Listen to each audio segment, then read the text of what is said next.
je ne voulais pas venir. J'ai pas de leçons à donner, j'ai pas de savoir à partager, ni de science à partager. J'ai pas d'idées à proposer, je suis spécialiste de rien. Puis je suis d'accord avec vous. Et vous, vous êtes d'accord avec moi. Et c'est pour ça qu'on est là, ensemble. C'est parce qu'on est d'accord. Mais finalement, j'ai décidé... Enfin, j'ai demandé à prendre la parole 1 minute. Et parce que, pour la première fois, j'ai peur que ce soit la dernière fois. Voilà, je ne voudrais pas vous effrayer en vous disant ça, mais c'est... Nous, aujourd'hui, on se réunit parce qu'on est d'accord pour être contre Marine et pour être contre le vote blanc et contre l'abstention.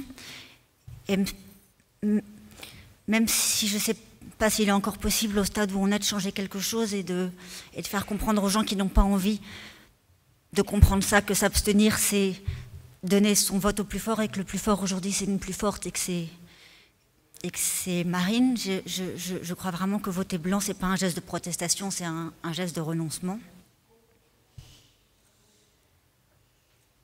Et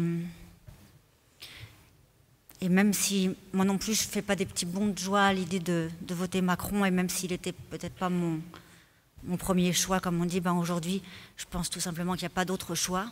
Parce que si on veut pouvoir continuer à l'avoir, le choix, et si on veut pouvoir continuer toutes ces prochaines années à n'être pas d'accord et à le dire et à le manifester et à l'écrire et à le chanter, alors il faut choisir et voter Macron.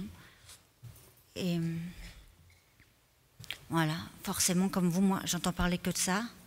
Et moi aussi, je me suis fâchée avec des amis qui n'en démordent pas. Le Pen, ils n'en veulent pas, et Macron non plus, ils n'en veulent pas. Et ils disent qu'est-ce que c'est qu'une vie où on a le choix contre 2 personnes dont on ne veut pas, ils disent, mes anciens amis. Et qu'est-ce que c'est que ce choix où l'on choisit celui qu'on déteste un tout petit peu moins que l'autre? Et est-ce que ça s'appelle encore un choix? Ils disent la peste ou le choléra, ils disent encore, mes amis. Et on a beau argumenter et dire que l'une c'est le choléra, d'accord, mais que l'autre, s'il est élu, nous laissera au moins la liberté de militer contre lui et de nous opposer à lui. Arrive le moment où, de toute façon, on n'est tellement pas d'accord qu'on ne parle même plus vraiment la même langue. On n'est plus d'accord sur les mots, le sens des mots. Bobo de merde, on me dit, ou salaud de bien-pensant, par exemple. Qu'est-ce qu'on peut répondre à ça? À quelqu'un qui pense que bien penser, c'est mal. Et alors moi, je suis censée prendre ça pour une insulte. Alors on n'est pas prêt de se réconcilier, mais ça, c'est pas très grave. Le plus grave, c'est qu'aujourd'hui, il y a la peur. Pour la première fois en ce qui me concerne, la peur que Le Pen puisse passer. Et ce ne serait pas seulement une catastrophe et pas seulement un désastre, ce serait la fin du monde tel que, ici, on le connaît. Voilà, nous avons vu à la télé les foules en liesse à ces meetings.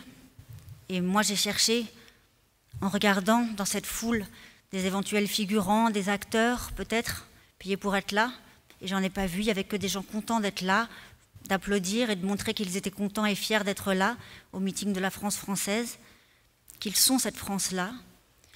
Et il y a chez eux, chez ceux qui regardent bien en face la caméra qui les filme, du défi, de l'orgueil, du soulagement presque, d'être là et de se montrer enfin là, enfin à leur place, chez eux, chez soi, entre soi.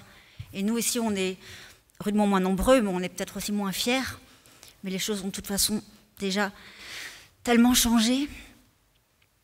Les pensées se sont déliées, et c'est moche, et c'est triste, et c'est abject, ces pensées-là en liberté.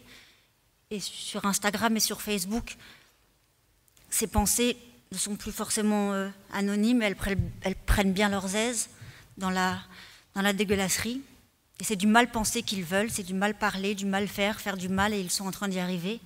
Et s'abstenir, c'est entendre mais pas répondre, c'est passer son chemin, son tour, sans laver les mains, ne pas ouvrir sa gueule, ne pas l'ouvrir. Et moi aussi, j'ai été comme ça parce que ça ne pouvait pas vraiment arriver, on avait quand même un peu confiance. La France, la mémoire, les Lumières, les autres surtout, les plus intelligents, les plus cultivés, les plus forts, mais là c'est trop tard. Je ne sais pas si c'est la peste ou si c'est le choléra, mais ça s'étend, ça n'en finit pas de se propager et c'est déjà presque trop tard. C'est pour ça que je voulais venir.